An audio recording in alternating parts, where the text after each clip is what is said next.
Madison's point of view. Kasalukuyan akong nagtitake ng order nang biglang tumayo at tumingin sa akin ng isang lalaking matangkad, matipuno at hindi ko maikakailang gwapo na parang artista. "Gusto mong magpakasal ako? Then I'll marry her." Sambit nito sa ginang nakausap at sabay turo sa akin. Napaturo tuloy ako sa sarili ko. Ako ba? Sir? Tanong ko sabay tingin sa paligid ko. Nakita kong pagngiti niya tumango sa akin. "Yes, ikaw nga. Marry me." Ulit pa niya. Pero hindi yun pakiusap, kung hindi utos. Napakunot ako ng noo. "Ay, sir, hindi ako interesado sa'yo. You see, nagtatrabaho lang po ako rito as waitress." "O sige, pakasalan mo siya." Utos naman ng ginang na nakaupo. "Hindi ako tututol. I don't care kung sinong gusto mong pakasalan uno. Basta't maikasal ka lang bago ka mag-30. Napasinghap ako ng bahagya. Hindi ko alam kung matatawa ba ako o matatakot sa sitwasyong nasasaksihan ko ngayon. Simpleng pag-abot lang sana ng menu ang pakay ko. Tapos heto at may nag-aalok na sa akin ng kasal? "Ay ma'am, sir, hindi po talaga ako interesado." Nangingiti kong sagot, sabay iling. "Nagtatrabaho lang po ako rito as waitress. Saka wala sa isip ko na maging instant wife ako." May ilang taong nagbubulong-bulungan. Ang iba naman, napapasinghap. Ang iba natatawa. Napailing na lang ako dahil sa mag-inang to na tila ba ginagawang biro ang pagpapakasal.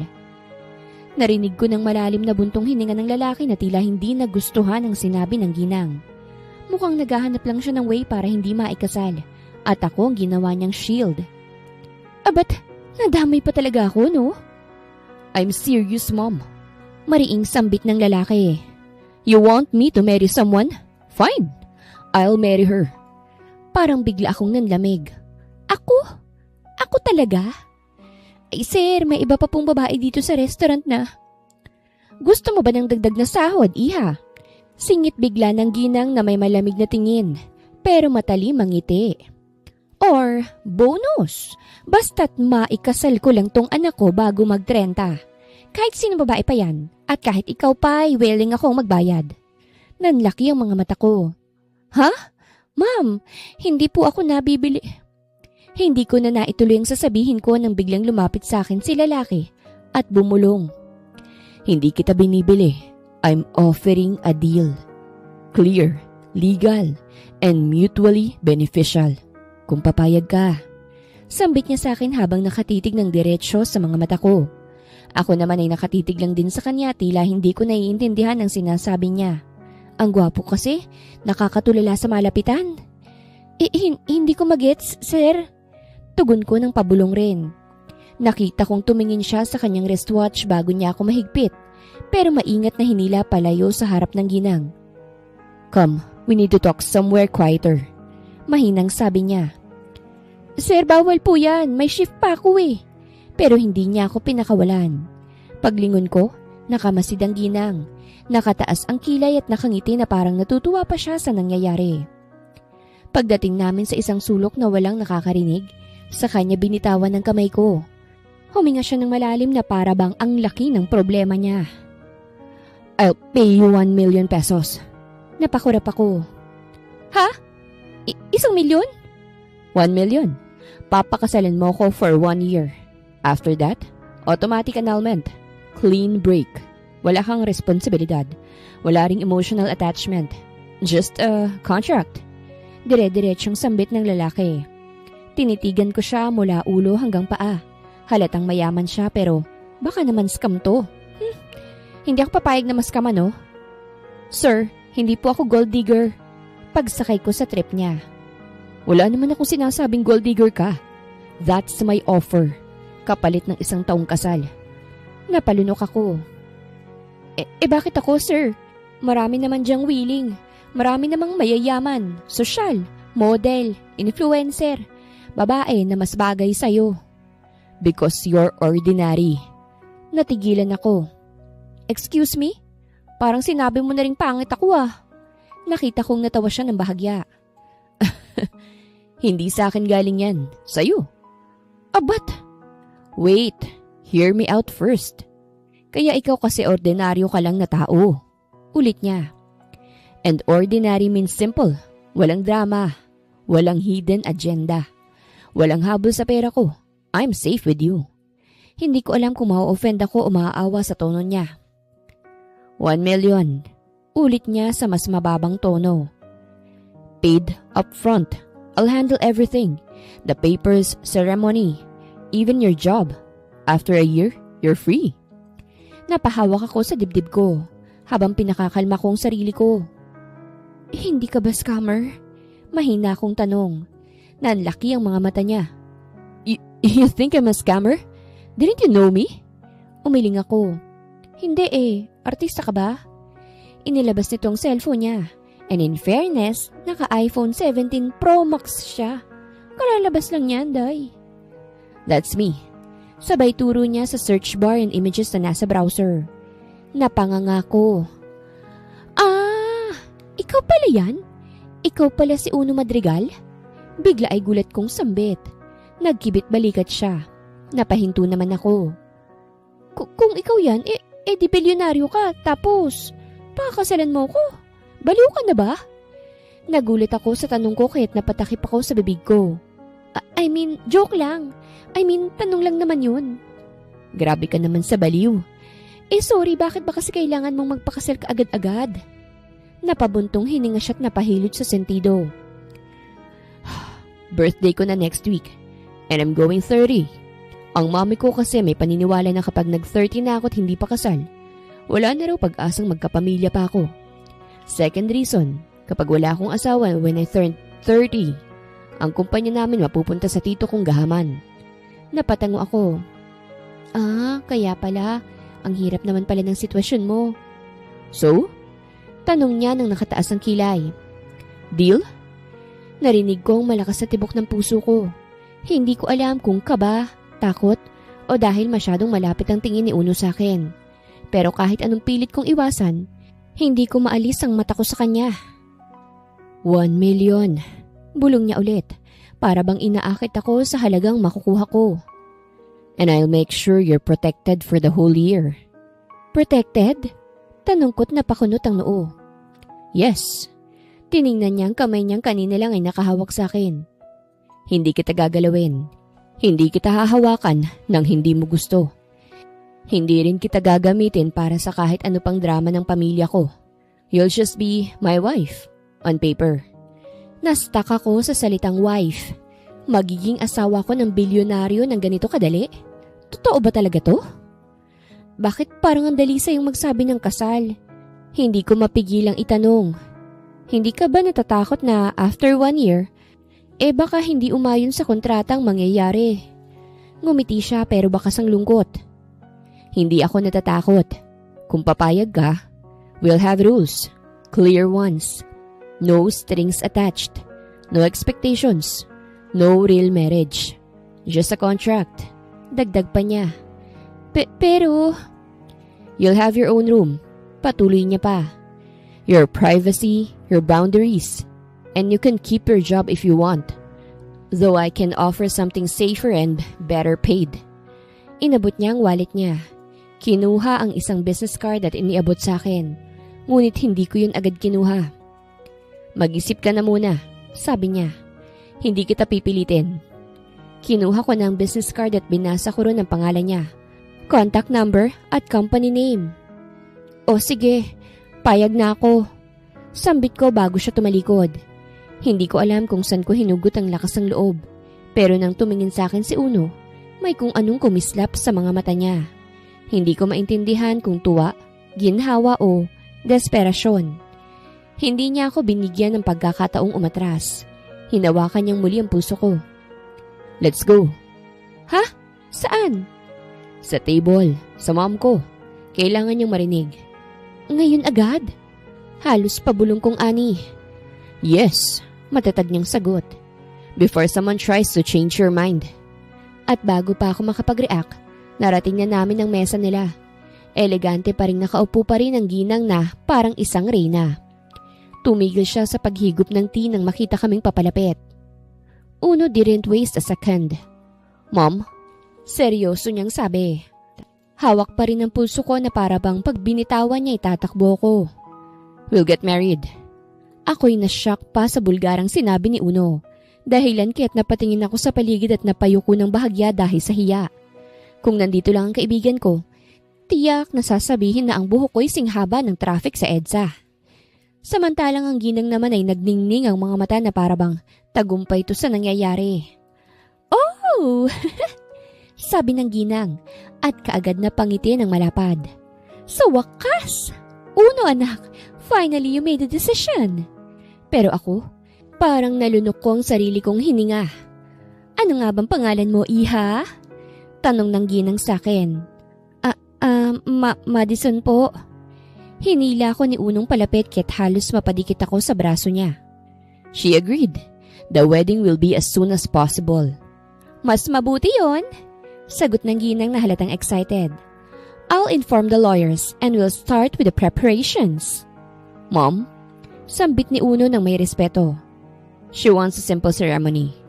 Nilingon ako ng ginang na parabang sinusukat kung deserve ko ba yon o hindi. Simple? Oh well, sige. As long as it's legal, I don't care about the rest. Huminga ako ng malalim, pero bigla akong napahigpit ng kapit sa palda ko nang maramdaman kong yumakap si Uno sa bewang ko. His touch was warm and gave the vibes of a possessive husband. Talaga bang magiging asawa na ako ngayon ng isang bilyonaryo? Tanong ko sa isip ko sabay kurot sa pisngi ko. Ouch!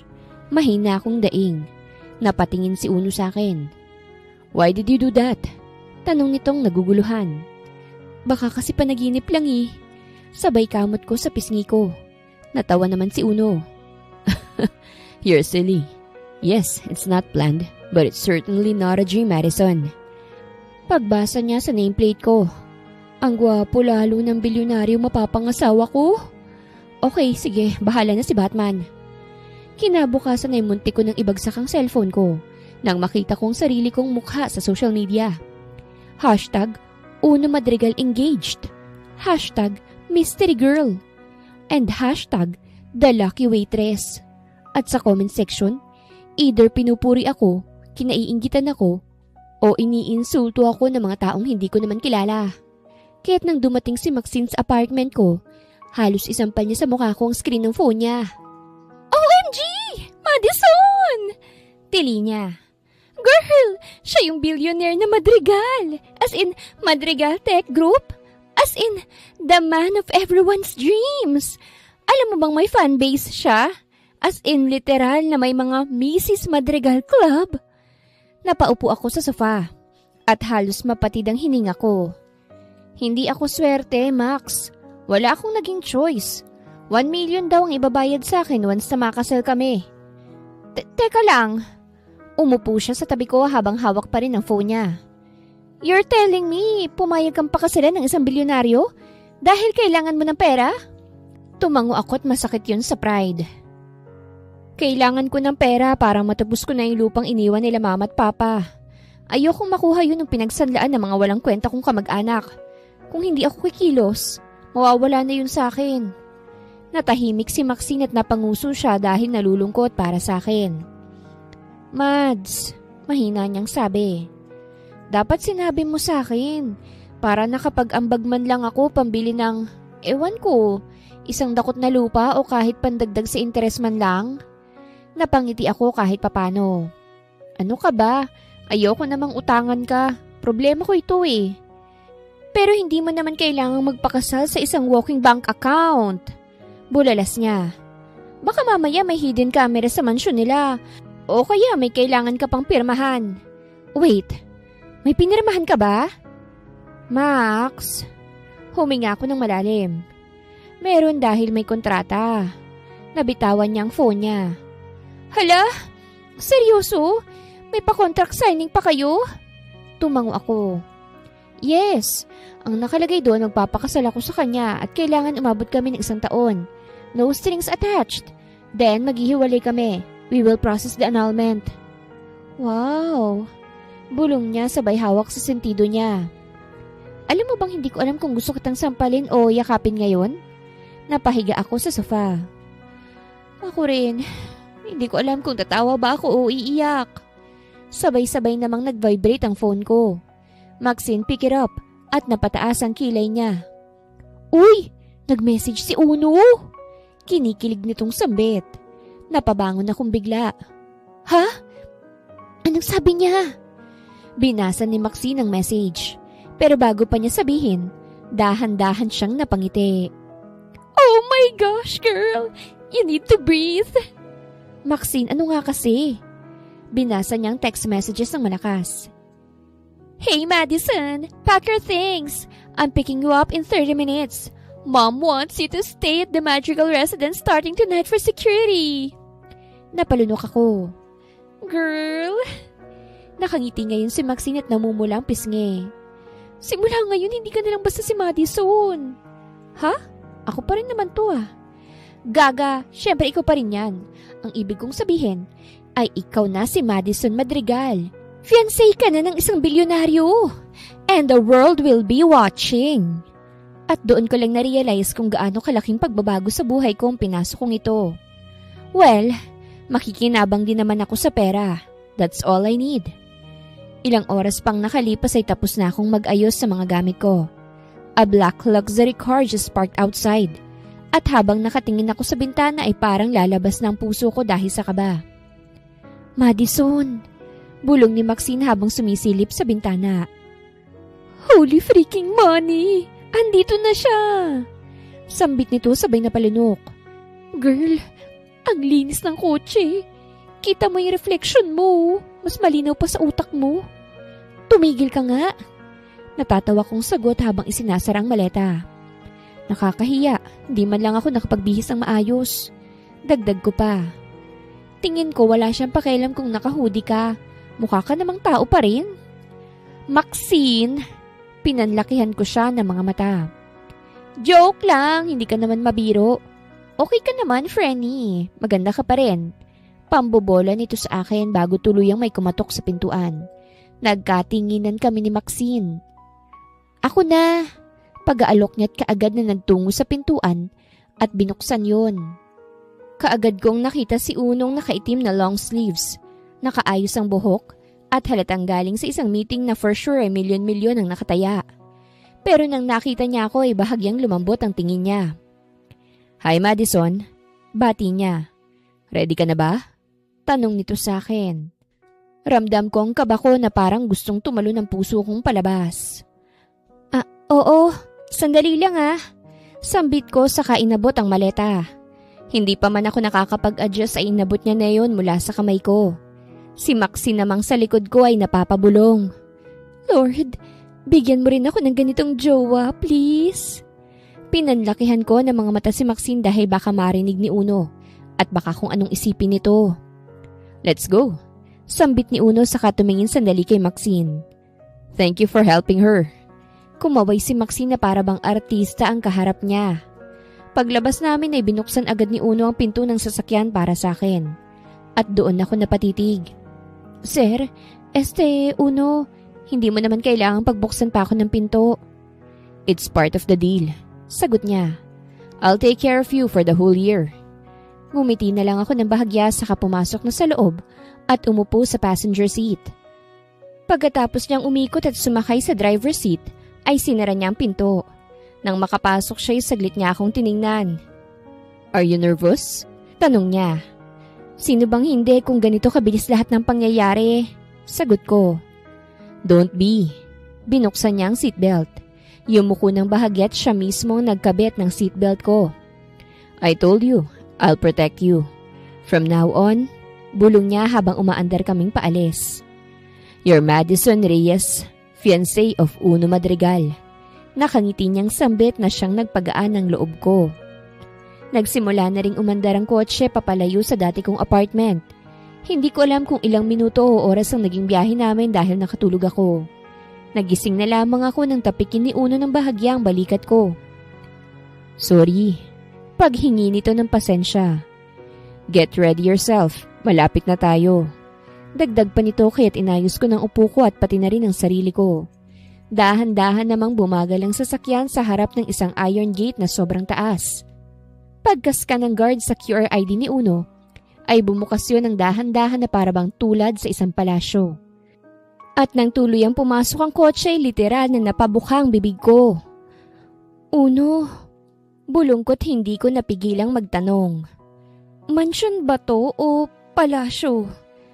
Nakikita ko ngayon ang malawak na garden at may ilaw na parang sa 5-star hotel. Fountain na mas maganda pa sa nakikita ko sa sentro ng syudad. May mga halaman, may pool, may driveway na parang runways ng airport.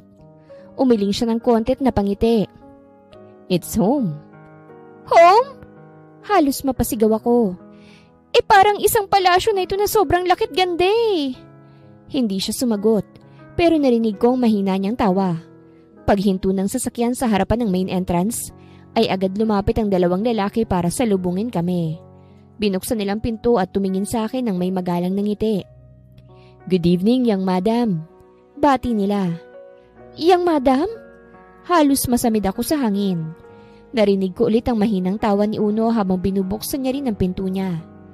Lumabas ako ng sasakyan sa kapinasadahan ko ng tingin ng buong mansyon at parang nawala ang hininga ko.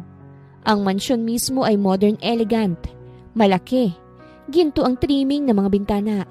Kahit ang tiles ay sobrang linis, para bang salamin. May malalaking chandelier sa main entrance na nakikita ko lang sa mga website. Uno, bulong ko. Hindi ako handa. Baka mamaya pagpasok ko matrigger ang emergency alarm kasi mukha akong hindi taga rito. You're my fiancé, sagot niya agad. You belong here. Automatikong tumigil ang puso ko ng 3 segundo dahil sa sinabi niya. Anyway, para ka siya nga. Kinikilig na sambit ko sa isip ko. Bago pa ako makasagot ay bumukas na ang malaking pinto at lumabas ang mami ni Uno. As usual, elegante pa rin ang pananamit nito na parabang isang reyna. Ako lang yata ang mukhang katulong dito ah. Bulong ko sa isip ko. Oh, iha! Welcome to the Madrigal Residence. Malapad ang ngiti niya. Nakaprepare na ang guest room. Fiancé room mo. Fiancé room? Nauutal kong tanong. May ganun po ba? Yes! Sagot ng ginang. Proud.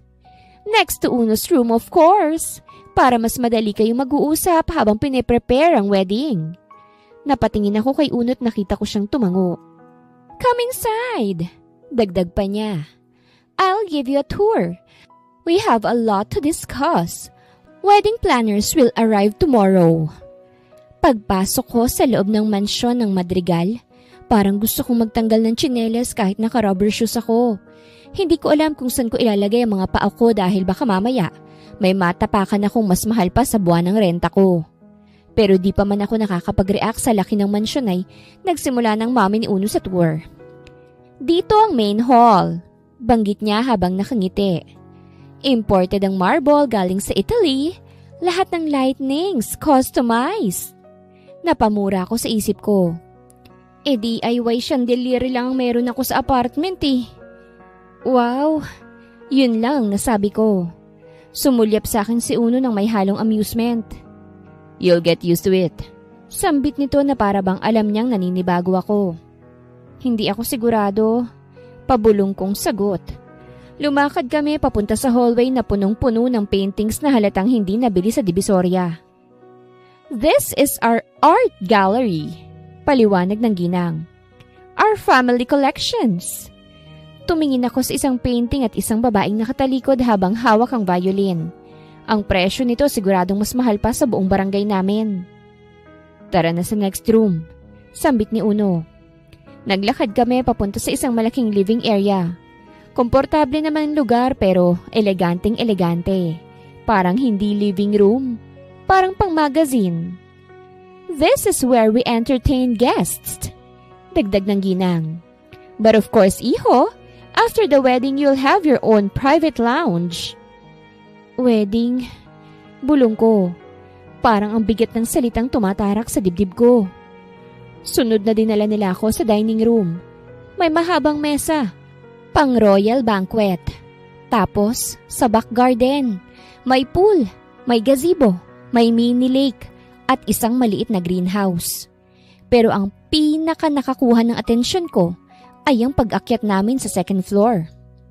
"This will be your room, Madison," sabi ng mami ni Uno habang binubuksan ng isang pinto. Napahinto ako't halos hindi nakapagsalita sa nakikita ko. Mas malaki pa ito sa buong apartment na tinitirhan ko. May queen-sized bed, soft lighting, balcony, sariling CR na parang pang-hotel, at walk-in closet na pwedeng tirahan ng 5 tao. Ma'am? Nanginginig kong sabi. Sigurado po ba kayo na para sa akin to? But of course! Sagot niya. Fiancé ka na ng anak ko. At isa pa, call me mommy. Tumingin ako kay Uno na nakatayo sa pintuan para lang makumpirma ko kung alam ng mami niya ang kontrata namin. That's just temporary kasi kapag mag-asawa na tayo, sa isang kwarto na tayo matutulog. Sabay kindat ni Uno na kaagad ko namang naintindihan. Exactly! Sagot ng ginang na walang kamalay-malay ang dalawa na alam nito ang totoo. At para sa ginang, ay forever ang gusto niya para sa dalawa. Hindi bastang kontrata lamang. O siya sige, kayo na muna rito at may aasikasuhin pa ako. Iniwan kami saglit ang mami niya para tumawag sa wedding planner. At nang masarang pinto, kaming dalawa na lang ni Uno ang natira. Nakahalukip-kip ito habang nakasandal sa pader. Ako naman, nakatayo sa gitna ng room at hindi ko alam kung anong susunod kong gagawin. You okay? Tanong niya. Hindi. Diretso kong sagot. Pero I'm trying. Tumango siya. You did great downstairs. Huh? Wala naman akong ginawa. You survived the entrance. Nakangiti siya ng konti. Trust me, that's something. Huminga ako ng malalim. Uno, sigurado ka ba talaga rito? Sobra. Seryoso ako. Seryoso rin akong maging asawa ka. Lumapit siya ng isang hakbang. Madison, listen. I know this is overwhelming, but I'm not going to let anyone hurt you. Not my family, not the media, not anyone. Napatingin ako sa kanya at dun ko na-realize. No matter how cold or calculative he seems, there's something in his eyes na nagsisilbing he means it. From now on, patuloy niya, I'm responsible for you. And when the year ends? Tanong ko na halos pabulong. He paused. Then I'll set you free. Pero may kakaiba sa tono niya. Hindi ko alam kung bakit pero parang may lungkot na hindi niya sinasabi. Rest for now, dagdag niya. I'll send someone to bring your dinner here. At paalis na sana siya nang pigilan ko. Uno, lumingon siya. Thank you, sambit ko. Sandaling tumigil ang oras. Hindi siya ngumiti pero lumambot ang ekspresyon ng mukha niya. You don't have to thank me, Anya. We're a team now. At tuluyan na siyang lumabas ng pinto. Ako naman ay naiwang kinikilig at nagtatatalon sa ibabaw ng malambot na kama hanggang sa matumba ko. Hi, Lord! Walang taong hindi mai-inlove kay Uno kung ganun siya kagwapo. Kinikilig kong sambit. Halos 1 oras akong nakatitig sa kisame bago kumatok ang isang maid sa pinto. Ma'am Madison, Sir Uno is requesting you to join them for dinner. Kinabahan agad ako. Nag-ayos ako ng bahagya. Binrush lang ang buhok. Inayos ang damit. Tapos ay huminga ng malalim bago lumabas ng room.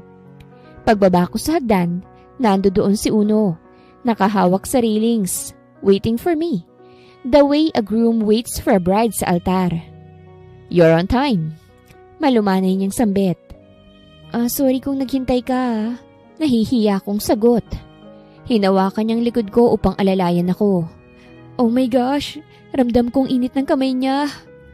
Let's go, sambit niya. Pagpasok namin sa dining hall ay muntik na akong umatras. Sa mahabang lamesa ay napakaraming pagkain. Nang tingnan ko kung sinong naroroon, nakita ko ang mami ni Uno. Isang lalaking nasa 50s na ang edad at isa pang lalaki na tila kaedad lang ni Uno. Oh, Madison! Iha! Bati ng mami niya. Come sit together with Uno. Sabay kaming naglakad ni Uno patungo sa upuan. Saka prenteng umupo. Nang mga oras na yun ay ramdam ko kagad ang bigat ng mga tingin ng dalawang lalaki na para bang sinusuri ang pagkatao ko. I'm Uno's father. Since hindi pa naman kayo kasal ng anak ko, you can call me Uncle Fred. Pakilala ng may edad na lalaki. So you're the woman Uno decided to marry? Walang emosyong sambit nito. Yes po. Sagot ko habang pilit na pinakakalma ang sarili ko. Tell me, what do you do for a living? Tanong pa nito habang nakatingin ng diretso sa akin. Waitress po. Napahinto sa paghiwa ng karne si Uncle Fred. Dahilan kaya't napatingin ako kay Uno na tinanguan lang ako na para bang sinasabi niyang okay lang at maging totoo ako sa sarili ko. Oh, a waitress? Simpleng reaksyon lamang yun pero ramdam kong panguhusga sa tono nito. Pero bago pa ako malusaw sa kanya ay nagsalita si Uno. She works hard. Diretsyong sambit ni Uno at ramdam ko sa tono niya na para bang pinoprotektahan niya ako. And she's smart. Dagdag pa niya. And decent. And honest. Ilan lang yan sa mga katangian niya na nagustuhan ko sa kanya. Lihim akong napakislot sa kung papaano akong ipakilala ni Uno. Ganun niya ako ipagmalaki? Now I wonder if it's part of the show. Ang mami naman ni Uno, ngumiti. That's lovely to hear, Iho. Sambit nito habang nakatingin sa akin. At kitang-kita ko sa mga mata niya na totoo ang ngiting yun. Pero ang lalaking kaedad ni Uno ay peking umubo ng may pahiwatig. Waitress? Interesting choice, Uno. Very mindful. Sambit nito. I don't care what you're saying, so keep your comments to yourself, Brent. Malamig na sagot ni Uno. Easy, cuz. Tila nangaasar nitong sambit. Napaawang ang labi ko. Kung ganun ito siguro ang pinsan na tinutukoy ni Uno, nakaagaw niya sa pagmana ng kumpanya nila. Madison, bigla ay tawag sa akin ng daddy ni Uno. Are your intentions toward my son sincere? Parang tumigil ang puso ko sa tanong na yon dahil kapwa naman alam namin ni Uno ang totoo. Sir, Nakatingin silang lahat sa akin at ramdam ko na tumatagaktak ng pawis ko dahil sa kaba. Pero bago pa ako makapagsalita, ay muling nagsalita si Uno. She's not after my money. Napalingon kaming lahat sa kanya. She didn't chase me. She's not asking for anything. Hindi siya maluhudad. Dagdag niya. And I was the one who asked for her to marry me. At doon ko naramdaman ang pag-iinit sa mukha ko. Hindi ko alam kung dahil proud ba siya sa akin o dahil nagalit siya sa mga magulang niya para ipagtanggol ako. Ang mami niya ang unang ngumiti. Well, that settles it. We support the engagement. Sambit nito. Kaagad ko namang napansin ang biglaang pagbabago ng emosyon ng pinsan ni Uno. You sure about that, Uno? Tanong ng pinsan nito na halos nakangisin ng pilit. Marrying someone you barely know? I'd rather marry her than someone who wants my inheritance. Tugon ni Uno ng diretsyo. Doon tuluyang natahimik si Brent. And for the first time tonight, Uno reached under the table para haplusin ang kamay ko. You're safe. Bulong niya ng sobrang hina na halos ako lang nakarinig. Malumanay akong napangiti at gumaan ang pakiramdam dahil matapos nun ay kumain kami ng hindi ako ang pinag-uusapan. Nang gabi rin na yun na ibinigay sa amin ni Uno ang basbas ng mga magulang niya. Gusto na nilang ikasal kami sa lalong madaling panahon. Rush wedding ang naging eksena. Halos wala pang 3 araw ay handa ng lahat. Para akong natulog lang tapos kinabukasan kasal ko na. Habang nakatitig ako sa malaking salamin ay halos hindi ako makapaniwala sa itsura ko. I am now wearing a white dress. Nakaayos ang buhok, naka-makeup, at parang ibang tao ko ngayon. Napapitlag ako nang biglang may kumatok sa pintuan. Come in. Mahina akong sambit kahit hindi ko alam kung sinong kumakatok. Nang bumukas ang pintuan ay kaagad kong nakita si Uno. Napatitig ako sa kanyang mukha dahil mas gumwapo siya kaysa sa usual niyang ayos. Nakasuot ng simpleng black suit at tumayo lang sa tabi ng kama at tinitingnan ako. Magiging asawa ko ba talaga tong gwapong nilalang na ito? Tanong ko sa isip. Pumasok si Unong nakangiti. Hi, mahina akong bulong. Bakit ka nandito? Di ba bawal tayong magkita? Kasi may kasabihan na baka hindi matuloy ang kasal. Hindi lang matutuloy ang kasal kung tatakas ka. Tatakas ka ba? Tanong nito. Napangiti naman ako. Hindi, syempre. Sabay yuko ko at ramdam kong nanginginig ang kamay ko. Relax, Madison. Tonight is just for the ceremony. Nothing else. Huminga ako ng malalim. Okay. Tumayo siya sa tabi ko at dahan-dahang ibinaba ang kamay niya sa kama. Remember, I'll follow the rules. You don't have to do anything you don't want. This wedding is just a formality. Sambit niya habang nakatingin sa akin. Ramdam ko ang init ng boses niya. Uno, sigurado ka ba rito? 1 taon lang tapos our contract ends? Tanong ko. Nakita ko na bahagya siyang nag-isip bago tumango ngunit na natiling tahimik sandali. Saka huminga ng malalim. I know what I'm doing and I want you safe. Hindi ko alam kung bakit pero tumulo ang luha ko. Hindi dahil sa takot o excitement, kung hindi dahil sa kabila ng lahat ng yaman, impluwensya at kontrata. Siya lang nagpakita ng pakialam sa akin. Kahit palangit at lupa ang sitwasyon namin. Tumayo siya at marahang hinawakan ng kamay ko at inalalayan niya akong tumayo. Sabay kaming lumabas ng room at dumiretso sa main hall for the simple ceremony. Walang halos tao at tanging magulang lang ni Uno ang naroroon. Nagsimula ang seremonya ng napakabilis. Hanggang sa idiniklara na kaming mag-asawa. Ay, thank you Lord! Salamat po't kasal ng anak ko. Wala nang ibang iisipin pa. Sambit ng mami ni Uno nang matapos ang kasal. Honey, ikaw naman kasi ni-stress mong masyadong sarili mo rito kay Uno. Sinabi ko naman sa'yo na mahahanap din niya ang babaeng gusto niyang pakasalan. Sambit naman ni Uncle Fred. Let's go! Mag-celebrate tayo. Kumain tayo sa restaurant. Masayang sambit ng mami niya. Mami, kayo na lang po ni Daddy. Uuwi na po kami ni Madison. Sambit ni Uno na ikinakunot ng noo ko. Gutom na rin kasi ako, wala pa akong kain dahil ayokong magmukhang butete sa suot kong white dress. Ha? Bakit naman? Takang tanong ni Mommy. Syempre, it's our honeymoon night. Ayaw niyo bang magkaroon kagad ng apo?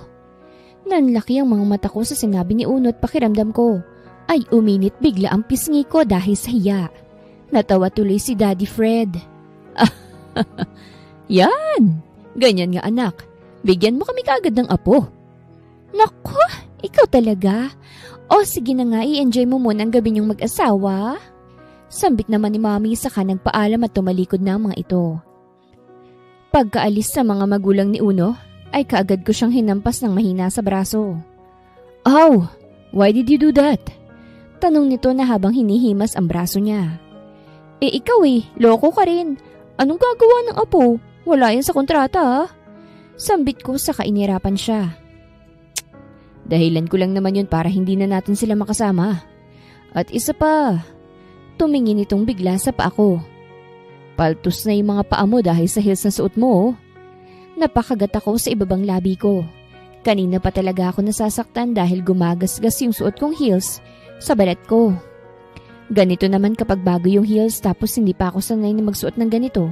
Dahil sa trabaho, flat shoes lang naman ang gamit namin para iwas disgrasya. Kaya ko pa naman na... Hindi ko na natapos ang sasabihin ko nang bigla niya akong buhatin ng pa-bridal style. Hoy! Uno! Baba mo ako! Sigaw ko. Huwag ka nang malikot dyan. Ayokong mas lumala pang paltos mo sa paa. Ayokong mas masaktan ka pa. Natigilan ako sa pagpitlag at natahimik sa sinabi niya. Ramdam na ramdam ko kasi ang pag-aalala at pag-aalaga niya sa akin. Like, makakatagal ba ako ng 1 taon nang hindi nahuhulog kay Uno? Abat walking green flag siya Dahan-dahan niya akong isinakay ng kotse at hindi na ako umangal pa.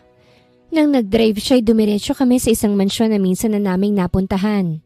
Isa raw yun sa mga namana ni Uno. Regalo na rin dahil bubuo na ito ng isang pamilya. Nang makarating kami, hindi pa kami nakabababa nang biglang tumunog ang tiyan ko.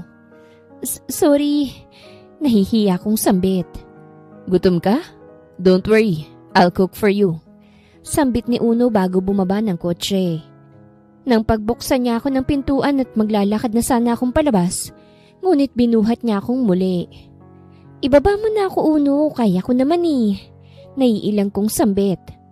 No, I like to do this. Mapilit nitong sambit. Hindi na ako muling umangal pa. Nang makarating kami sa salay, kaagad niyang tinanggal ang suot kong heels. Nagsugat at nagdugo na oh. Baka sa boses niya ang pag-aalala. Umalis siya at saglit lang nang bumalik siya at may dala ng medicine kit. Inangat niyang paako at isinampa sa tuhod niya habang nakaluhod siya. Uno, nakakahiya. Mahina akong sambit. Huwag kang mahiya. Asawa na kita, kaya't kailangan ingatan kita. In sickness or in health nga, di ba?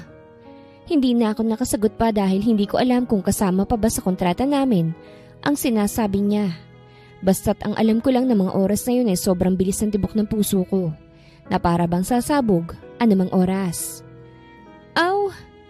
Daing ko nang punasan niya yun ng bulak na may alkohol. Pasensya na, kailangang lagyan ng alkohol para iwas impeksyon. Tugon ni Uno sa kamarahang hindi pa ng paa ko na may sugat. Ang lalaking to, sanay na sanay magpakilig. Nang matapos linisin ni Uno ang sugat ko'y tumayo na ito. Wait here, magluluto ko na makakain natin. Sambit niya sa akin na siyang tinanguan ko. Ilang minuto ang lumipas bago ko narinig ang mahinang kalansing ng mga pinggan mula sa kusina. Nakaupo lang ako sa sofa. Tahimik pero magulo ang isip. Hindi pa rin ako sanay sa ideyang asawa niya ako, lalo na't kontrata lang naman ang lahat. Maya-maya pa'y bumalik na si Uno. May hawak na tray na may 2 plato at isang mangkok ng mainit na sabaw. Dinner is ready. Nakangiti niyang sambit. Ha? Ikaw lang mag-isang nagluto? Gulat kong tanong. Of course. Gusto kong siguraduhin na malinis at masarap yung kakainin mo. Sagot niya na para bang napaka-normal lang ng lahat. Inilapag niya ang tray sa maliit na mesa sa harap ko. Saka niya ako tinulungan na umusog ng konti. Dahan-dahan lang baka sumakit pa ang paa mo. Paalala niya. Umupo siya sa tabi ko. Pagtingin ko sa plato, simple lang ang pagkain. Steak, mashed potatoes, at gulay. Pero mukhang maayos ang pagkakaluto. Ang bango, hindi ko mapigilang sambit. Tikman mo muna bago ka humusga. Biro niya. Sumubo ako at hindi ko napigilang mapapikit sandali. Masarap. Mahina akong sabi. Napangiti siya. Good, kumain ka pa. Kanina pa kumakalam yan tiyan mo. Tahimik kaming kumain sa umpisa. Tanging tunog lang ng kubyertos ang maririnig. Paminsan-minsan ay sinusulyapan niya ako na para bang tinitiyak kung okay nga lang ba ako. Masyado ka namang nakatitig. Nahuli ko siyang sabi ko. Checking lang kung nahihirapan ka ba. Sagot niya. Sabihin mo lang kung may kailangan ka. Napabuntong hininga ko. Uno, hindi mo kailangan gawin ng lahat ng to. Alam mo naman kung bakit tayo ikinasal. Tumigil siya sa pagkain at dahang-dahang tumingin sa akin. Alam ko yun. Sagot niya sa kalmado pa ring boses. Pero kontrata man o hindi, magkasama tayo sa iisang bubong. Ayokong pabayaan ka. Hindi ko alam kung anong isasagot kaya't tumango na lamang ako at muling kumain. Pagkatapos namin kumain, inabot niya ang baso ng tubig sa akin. Busog ka na? Tanong niya. Oo, salamat sa masarap na pagkain. Ang galing mong magluto. Tumayo siya at kinuha mga pinagkainan namin. You're welcome, my wife. Magpahinga ka na muna at aayusin ko lang ito. Habang pinapanood ko siyang maglakad papunta sa kusina, hindi ko maiwasang mag-isip. Hanggang saan ba talaga ang hangganan ng kontrata namin? At bakit pakiramdam ko, umpisa pa lang pero malabo nang masunod ko ang isa sa mga rules. Ang bawal mahulog. Makalipas ang ilang sandali bumalik si Uno mula sa kusina. Come, mahinahon niyang sambit. Iahatid na kita sa kwarto. Tumayo ako pero agad niya akong inalalayan. Hindi na niya ako binuhat pero nakahawak ang kamay niya sa bewang ko. Sapat lang para masuportahan ako. Pagpasok namin sa kwarto, bahagya akong natigilan. Malawak ang silid. May malaking bintana at malamlamang ilaw. Sa gitna nito'y 2 kama, magkalayo ng konti. Pareho ang ayos, malinis at maayos. 2 kama? Hindi ko napigilang itanong. Yes. Sagot niya agad na para bang inaasahan niya na ang reaksyon ko. I don't want you to feel uncomfortable hanggat hindi ka ready. At isa pa, I respect your privacy. Bahagya akong nakahinga ng maluwag. Salamat. Mahina akong sambit. Tinulungan niya akong maupo sa kama na mas malapit sa pinto.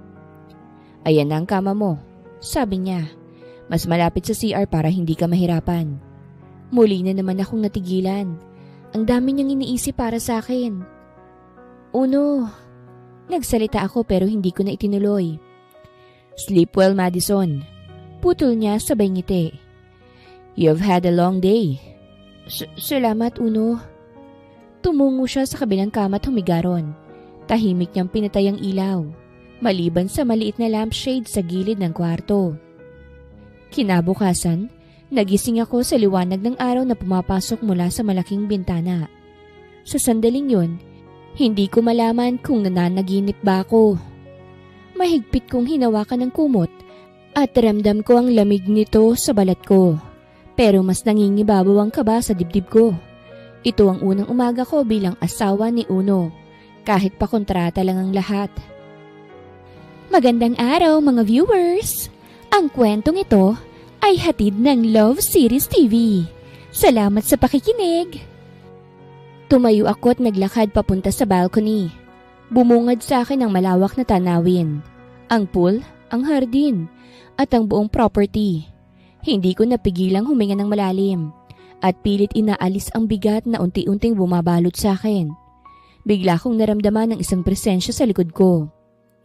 Gising ka na pala? Good morning.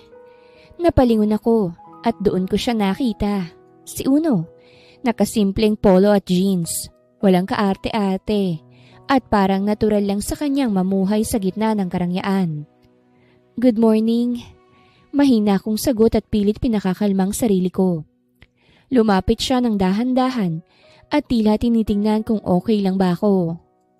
Did you sleep well? Oo, I think. Kibit-balikat kong tugon na halatang nanginginig ang boses. Hindi lang ako sanay sa ganito kalaking kama at kwarto. Bahagya siyang ngumiti. I'll have someone prepare breakfast for you. Downstairs or I can bring it here. Napatingin ako sa kanya nang hindi makapaniwala. Hindi na, sa baba na lang mamaya. Okay, maghahanda na rin ako. Habang kumikilos siya, napansin kong natural sa kanya ang pagiging kalmado pero alerto. Para bang natural na sa kanya na gawin ang pagsilbihan ako. Pagkatapos namin mag-almusal ay naupo ako sa sofa sa living area. Hawak ang tasa ng kape habang iniisa-isa sa isip ang mga nangyayari. Uno, paninimula ko. Bahagyang nanginginig ang boses. Pwede bang magpatuloy pa rin akong magtrabaho bilang waitress? Ayoko kasing basta na lang maupo rito na para bang wala akong ginagawa. Tumango siya at seryosong tumingin sa akin.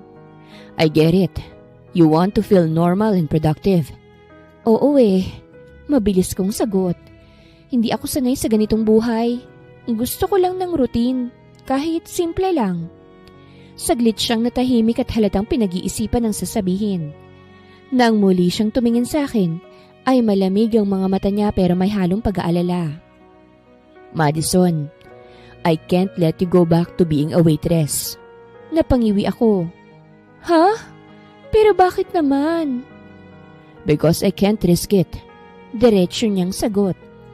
Social media, paparazzi, opportunistic people. I won't let anyone get close to you. Hindi ko alam kung dapat ba akong magalit o magpasalamat. Kung ganon, saan ako pwedeng magtrabaho? Tanong ko na pilit pinananatiling kalmado lang ang boses. Tumango siya. I've arranged a position for you in the company. Company niyo? Napapikit ako sa disbelief. Yes, sagot niya. Nothing too stressful. Entry level. My supervision. You'll learn, gain experience, and you'll be safe. Halo-halong emosyon ang bumalot sa akin. Pagkabigla, kaba, at isang hindi maipaliwanag na excitement. Pero hindi naman ako sanay sa corporate world. Pwede bang orientation muna? Bahagya siyang ngumiti. Of course. I'll personally make sure you're comfortable. May mentor ka. Someone you can trust. Napangiti akong bahagya. Salamat, Uno. I really appreciate it. Tumayo siya. Lumapit at marahang ipinatong ang kamay sa balikat ko. You're welcome. You're my wife. I won't let anything harm you. Kahit stress o panganib na pwede namang iwasan. Ayan na naman. Tinawag na naman niya akong wife. Kaya tuloy ang puso ko ngayon. Parang kabayong nagkakarera sa sobrang bilis ng tibok ng puso ko. At ang lakas ng kabog nito. Kinabukasan, nagising ako ng mas maaga kaysa sa normal kong routine. First day ko ngayon sa kumpanya ni Uno. Pagdating ko sa office building ng Madrigal Tech Group, napatingin ako sa taas nito na parabang glass scraper na parabang pang pelikula sa Hollywood. Napalunok ako. Kakayanin ko ba talaga dito? Tanong ko sa isip ko. Pumasok ako sa lobby at sinalubong ng receptionist na nagbigay ng ID at uniform. Welcome, Miss Madison. Sir Uno asked me to show you around. Habang naglalakad kami, naramdaman ko ang tensyon sa paligid. Lahat ay nakangiti sa akin. Ang ilan naman, nagbubulungan pa. Dinala ko sa office ng HR at doon ko nakilala ang mentor ko. Isang babaeng sweet na nakangiti at halatang professional. Hi Madison, I'll guide you through your first week. Don't worry, you'll learn fast. Ilang sandali pa habang nagpapaliwanag siya, naramdaman kong may nakatingin sa akin. Paglingon ko'y si Uno. Nakatayo siya sa gilid ng pinto, nakasandal at nakamasid. Uno, napabuntong hininga ko sa sarili ko. Seryoso ba to? Hindi ako sanay sa ganito. Tumango siya na parang nakikinig sa bawat salita ko. You'll adapt. I'll make sure no one takes advantage of you. And you'll learn. You're smart. Habang naglalakad ako kasamang mentor ko sa office, naramdaman kong kakaibang halong kabat excitement. Hindi biro ang trabaho sa isang bilyonaryong kumpanya. Pero ramdam ko, hindi ako basta-bastang iiwan ni Uno. At sa gitna ng mga bagong faces, high-tech gadgets at corporate world, narealize ko na hindi akong ordinaryong waitress ngayon. Ngayon, bahagi na ako ng mundo ni Uno. At kahit kontrata lang ang dahilan, ay ramdam ko ang bigat ng responsibilidad at may konting thrill sa bawat hakbang na ginagawa ko sa loob ng Madrigal Tech Group. Halfway through my first day at the Madrigal Tech Group, inihatid ako ng mentor ko sa cafeteria para sa lunch. Ang daming tao, mga high-level executives, assistants, interns. All eyes subtly glued on me. Huh? She's really his wife? Rinig kong bulong ng isang babae sa tabi ng table habang pinanonood kami. Baka naman prank lang. Sabay tawanan nila. Pinilit ko na lamang na ngumiti at huwag pansinin ang mga sinasabi nila. Pero hindi maiwasang mapansin ang tensyon sa paligid. Hindi lang ako ordinary na bagong empleyado ngayon. Uno makes sure that no one can bully me saying that I'm his wife. Not knowing na lalo yata akong mapag-iinitan. Habang kumakain ako ng salad, naramdaman kong humina ang ingay sa paligid. Tumingin ako at nakitang isang babaeng pumasok sa cafeteria. I know her. Noong nag-research ako patungkol kay Uno, ay siyang balibalitang ex ni Uno. Si Isabel, na isang modelo at artista. Sakto rin naman ang pagdating ni Uno sa tapat ng lamesa ko kaya't nagkaharap sila. Uno, long time no see. I didn't know na sa cafeteria ka na lang pala kumakain, ha? Halatang halong may pangungutya ang boses ni Isabela. Napalingon si Uno sa kanya. Calm as ever. Pero ramdam ko ang tensyon sa paligid. Isabela, what are you doing here? Malamig niyang tugon. Just visiting. Sagot na Isabela at halos ngumiti ng mapanukso. Nabalitaan ko kasi na you brought someone here. Naramdaman kong parang gusto kong lumihis at magtago sa ilalim ng table. Hello po.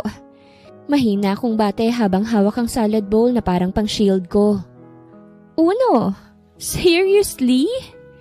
Tanong ni Isabela habang nakatayo sa harap ng table. She's a waitress before, right? And now she's your wife? Nagkaroon ng katahimikan sa cafeteria at halos lahat nakatingin sa amin. Pero bago pa ako mapahiya ng lubusan, ay naglakad si Uno palapit kay Isabela at tinitigan ito sa mga mata. Yes, she is my wife. At kung sino mang mananakit sa kanya, ako ang makakalaban. So better stay away from her. Sambit ni Uno na may halong pagbabanta. Hindi makapaniwala si Isabela at nagkibit balikat. Wow! I guess money really does change people, huh? Sarcastic nitong sambit bago tuluyang umalis. Ilang linggo nang lumipas at naging maayos ang takbo ng trabaho ko sa kumpanya ni Uno. Unti-unti akong nasanay sa bagong mundo. Mga meetings, deadlines, at corporate etiquette. Nakakapagod, oo, pero kahit papano, pakiramdam ko may sarili na akong lugar. Hindi lang ako ang fiancé ni Uno Madrigal, kung hindi si Madison na may silbi. Isang gabi, sabay kaming umuwi ni Uno mula sa opisina. Akala ko tahimik lang ang gabi. Simpleng hapunan at pahinga. Pero pagdating namin sa bahay, agad naming nadatna ng masiglang boses sa loob. Naroroon ang mga magulang ni Uno. May mahabang mesa na puno ng pagkain, halatang pinaghandaan. May mga kasambahay na abala, at ang buong bahay ay puno ng ingay at halakhakan. Surprise! Masayang sambit ng mami ni Uno nang makita niya kami. Nagpasalo-salo kami. Matagal na rin tayong hindi nagsasama-sama. Napangiti ako ng pilit at nagmano. Ganon din naman si Uno. Wala akong magawa kung hindi ang sumama at umupo sa tabi niya sa hapag. Habang kumakain, panay ang kwento ng parents niya tungkol sa negosyo, sa mga plano ng pamilya, at sa kung gaano sila kasaya na sa wakas ay may asawa na si Uno. Hanggang sa biglang ngumiti ng makahulugan ang mami niya tumingin sa aming dalawa. So, simula nito, tila may inaabang ang reaksyon. Kailan niyo naman balak bigyan ng apo ang mom at daddy? Natigilan ako. Tumatakbong panahon. Dugtong pa nito. Dalian niyo na. Excited na kaming magkabibi sa pamilya. Parang biglang nawala ang hangin sa baga ko. Napahinto ako sa pagnguya. Halos mabulunan. Mabilis akong inabutan ng tubig ng mami ni Uno pero ramdam kong namumula na ang mukha ko. Napansin kong pag-igting ng katawan ni Uno sa tabi ko pero hindi ko na hinintay ang sasabihin niya. Excuse me po. Mahina akong sambit at pilit na ngumiti. Sumama po yata yung pakiramdam ko eh. Aakit lang po muna ako. Hindi na ako naghintay ng sagot mula sa kanila. Tumayo ako agad at mabilis na naglakad palayo. Pagdating ko sa kwarto, isinara kong pinto at sandaling napasandal doon. Baby, isang salitang kailanman ay hindi naging bahagi ng kontrata. Umupo ako sa gilid ng kama habang hawak ang dibdib na parang hinihingal pa rin. Paano kung malaman nilang totoo? Paano kung dumating ang araw na kailangan naming ipaliwanag ang lahat? Ilang sandali pa, narinig kong mahinang katok sa pinto. Madison. Tawag ni Uno sa pangalan ko pero may halong pag-aalala. Can I come in? Hindi ko agad sinagot. Huminga muna ako ng malalim sa kamarahang nagsalita. O sige, pasok ka. Dahan-dahang bumukas ang pinto at pumasok si Uno. Tahimik niyang isinara yun sa likod niya bago lumapit sa akin. Nakatayo lang ako sa gilid ng kama. Nakayuko. Pilit inaayos ang gulo sa isip ko. Sorry. Agad niyang sambit. I didn't expect that. Umiling ako. Hindi mo kasalanan. Sagot ko. Kahit ramdam kong nanginginig pa rin ang dibdib ko. Hindi lang ako handa kanina. Lumapit siya ng konti, pero huminto sa tamang distansya. You don't have to explain anything. Dagdag niya. Not to them, not to me. Napatingin ako sa kanya. Pero, paano kung paulit-ulit nilang itanong? Hindi naman tayo pwedeng magsinungaling habang buhay. Saglit siyang natahimik. Kita ko ang pag-igting ng panga niya bago siya huminga ng malalim. I'll handle it. Mariin niyang sabi. I'll talk to them. I won't let them pressure you. Uno. Mahina akong tawag. Contract or not, dugtong niya. Wala sa usapan ng baby. And I won't cross that line. Tumulo ang luha ko nang hindi ko namamalayan. Hindi dahil sa sakit, kung hindi sa bigat ng pakiramdam na may taong handang tumayo sa harap ng pamilya niya para protektahan ako. Salamat. Mahina akong sambit. Akala ko, mapipilitan tayong gawin ang bagay na yun eh. Umiling siya. Never. Saglit siyang nag-atubili, saka umupo sa kabilang kama. Inilapag niya ang mga siko sa tuhod at tumingin sa sahig. But I need to be honest with you. Dagdag niya. Napakunot ako ng noo.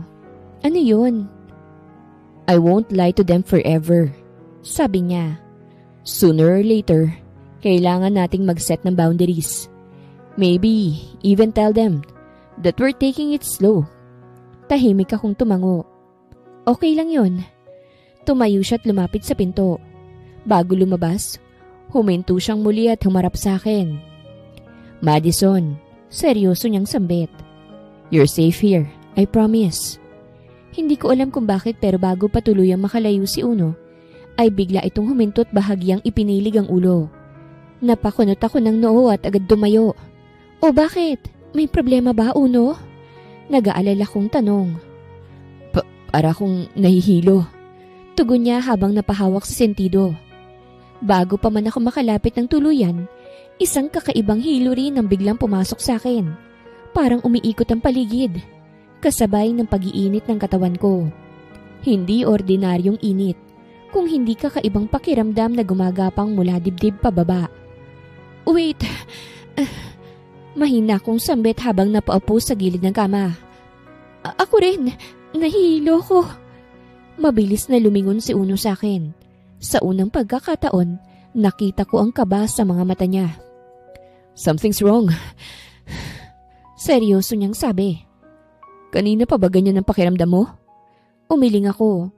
Hindi, ngayon lang, after dinner. Napatigil siya. Parang may biglang pumasok sa isip niya. Dahan-dahan siyang huminga. Pilit pinatatatag ang sarili kahit halatang hirap. Did you drink the wine? Tanong niya. Oo, konti lang. Sagot ko. Ikaw rin naman, di ba? Napamura siya ng mahina. Damn! Tumayo siya kahit halatang nahihilo rin. Saka lumapit sa pinto't agad akong isinara. Pagbalik niya sa akin, bakas sa mukha niyang matinding pagpipigil. Madison, mababa at mariin niyang sambit. Listen to me carefully. Naramdaman kong lalong umiinit ang balat ko. Ang tibok ng puso ko'y sobrang bilis na parang may sariling isip. I think they slipped something in the wine. Sabi niya. Something's wrong. Nanlaki ang mga mata ko. Ano? Stay here. Mabilis niyang utos. Don't move too much. Pero bago pa man ako makasagot, biglang nanlambot ang mga tuhod ko. Mabuti na lang at mabilis siyang nakalapit at nasalo ko bago ako tuluyang bumagsak. Uno! Mahina akong tawag. Halos pabulong na lang. Hinawakan niya ang balikat ko. At sa simpleng dampi na yon, parang may kuryenteng dumaloy sa buong katawan ko. Pareho kaming napatigil. Nagkatinginan kami. Pareho kaming hinihingal. Parehong may apoy sa mga mata. At pareho naming alam, hindi lang ito simpleng hilo. Damn it! Bulong niya. Pilit inaalis ang kamay niya. This is bad. Mukhang si Maming may gawa. Para sa pangarap nilang apo. Ha? Halos pabulong kong sambit sabay lunok. Paano tayo? Bigla niyang hinawakan ang pisngi ko. Maingat pero mariin. Pinilit kong tumingin sa kanya kahit parehas kaming halatang nahihirapan. Do you trust me? Seryoso niyang tanong. Tumango ako kahit nanginginig. Oo naman. Wala na siyang sinabi. Mabilis ngunit maingat niya akong inalalayan papunta sa shower room. Pagpasok namin, agad niyang binuksan ang gripot sabay kaming tumapat sa malamig na buhos ng tubig. Napasigaw ako ng marahan sa gulat. Mabilis na nabasa ang buhok at damit ko. Pero kahit ganun, parang lalo lang umiinit ang katawan ko. Para bang hindi sapat ang lamig para patigilan ang kakaibang apoy sa loob. Just breathe. Mariing sabi ni Uno. Nakapikit. Parang ipinipilit ang sariling manatiling kalmado. Look at me. Just focus on breathing. Sinubukan kong sundin siya. Huminga ako ng malalim, paulit-ulit, kahit ramdam ko ang panginginig ng mga kamay ko. Nakatayo lang siya sa tapat ko. Hindi lumalapit, hindi humahawak. Maliban sa sandaling inilapit niya ang kamay niya sa pader sa tabi ko. Parang nagpapaalala ng distansya. This is not happening. Mariin niyang sambit. Halos parang wala sa sarili niya. I won't let it. Lumipas ang ilang sandali. Hindi ko alam kung ilang minuto ba o segundo lang. Hanggang sa unti-unting humupa ang hilo ko. Mabagal pero ramdam kong bumababa ang init sa katawan ko. Kahit may natitirang panghihina. Ayos ka na ba? Tanong niya. Maingat pa rin ang boses. Oo, medyo. Sagot ko. Pagod pero malinaw na ang isip. Tumango siya sa kaagad lumingon palayo. Parang binibigyan ako ng espasyo. Kinuha niyang tuwalya at inabot sa akin nang hindi tumitingin. Dry yourself, sabi niya. I'll call the doctor. And tomorrow, I'll deal with my parents. Napatingin ako sa likod niya. Sa lalaking piniling pigilan ng sarili. Kahit malinaw na parehas kaming nadamay sa plano ng iba. At bago pa siya tuluyang makalabas, ay hinabol ko siya't niyakap mula sa kanyang likuran. Ramdam ko ang biglang pag-igting ng katawan niya. Huminto siya sa paggalaw, parang pinipigilan ng sariling huminga ng malalim. Madison, what are you doing? Maingat niyang tanong, halatang naguguluhan at nag-aalala. Hindi ko inalis sa mga braso ko. Sa halip, isinandal ko ang noo ko sa likod niya. Pinikit ang mga mata ko habang sinasabi ang matagal ko nang iniisip. 1 taon lang ang kontrata natin, Uno. Mahina akong sambit. At ayokong dumating ang araw na magsisisi ako dahil puro takot lang ang pinili ko. Tumahimik siya. Gusto ko. Dugtong ko. Nanginginig pero buo ang loob. Pumapayag na ako kahit wala sa kontrata. Gusto kong makitang magiging supling natin kung papayag ka. Mabilis siyang humarap sa akin, halatang hindi makapaniwala. Hawak niya mga balikat ko. Mariin pero maingat. Parang sinisigurong totoo ang naririnig niya. Are you sure? Tanong niya. Seryoso ang mga mata. Once we do this, there's no turning back, Madison. Tumingin akong diretsyo sa kanya. Walang biro, walang alinlangan. Yes, sagot ko. I want to do it, Uno. Gusto kong magka-baby sa'yo. Matagal siyang hindi nagsalita. Tinitigan lang niya ako. Parang sinusukat ang bawat salita, bawat emosyon. Pagkatapos, dahan-dahan niyang inilapat ang noo niya sa noo ko. Then listen to me. Mahina ngunit mariin niyang sabi. Hindi ito dahil sa pressure. Hindi dahil sa mami ko. Hindi dahil sa kontrata. Huminga siya ng malalim. This will be because we both choose it. Tumango ako. Marahan niya akong niyakap at sinimulang halikan ang aking noo. Hanggang sa sakupin niyang labi ko gamit ang labi niya. Nang mga oras na yun ay muling bumalik ang init na nararamdaman namin kanina. Mas doble pa dahil bawat haplos ay parang apoy na nakakapaso. Pero masarap. Nang gabing yun ay mas pinili kong pagkatiwalaan ng puso ko. Buong puso kong ibinigay kay Uno ang sarili ko. Hindi dahil sa kontrata, kung hindi dahil ayokong magkaroon ng pagsisisi sa huli. After all, alam ko namang hulog ng loob ko sa kanya. Oo, inaamin kong mahal ko na si Uno. Kinabukasan, nagising kaming pareho na may kakaibang gaan sa dibdib na parang unang beses akong huminga ng walang takot. Maingat akong niyakap ni Uno mula sa likuran. Waring natatakot na baka magising ako at maglaho ang lahat. Good morning, my wife. Bulong niya na puno ng lambing.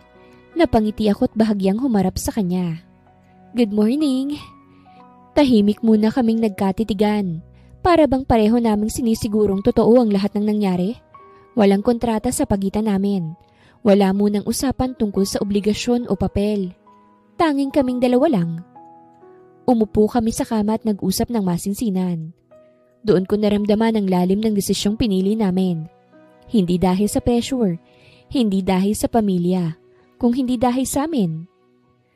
Pagkatapos, tumayo si Uno at kinuha ang isang sobre mula sa drawer. Alam ko na agad kung ano yon, ang kontrata. Sa harap ko, tahimik niya itong binuksan. Sa kanya marahang pinunit ang papel hanggang tuluyan itong maging pira-piraso. Wala na yang silbi. Sambit niya habang diretso ang tingin sa akin. Hindi ko na kailangan yan. Napasinghap ako. Ha? Uno? Lumapit siya't hinawakan ang mga kamay ko. Madison, kailangan mong malaman ng totoo. Huminga siya ng malalim. Parang binubuksan ng isang lihim na matagal niya nang itinatago. Matagal na kitang kilala. Simula niya. Bago pa ang lahat. Regular customer na ako sa restaurant. Palagi kang nasa sulok na mesa. Laging tahimik. Laging mag-isa kapag break time. Akala mo hindi kita napapansin. Pero bawat pagpasok mo, alam ko na. I was the one who anonymously gave you flowers. Itinigil ko lang noong natakot ka na kasi naisip mo na baka masamang tao ako. Nanlaki ang mga mata ko. Ikaw? Ikaw pala yun? Tumango siya ng may munting ngiti.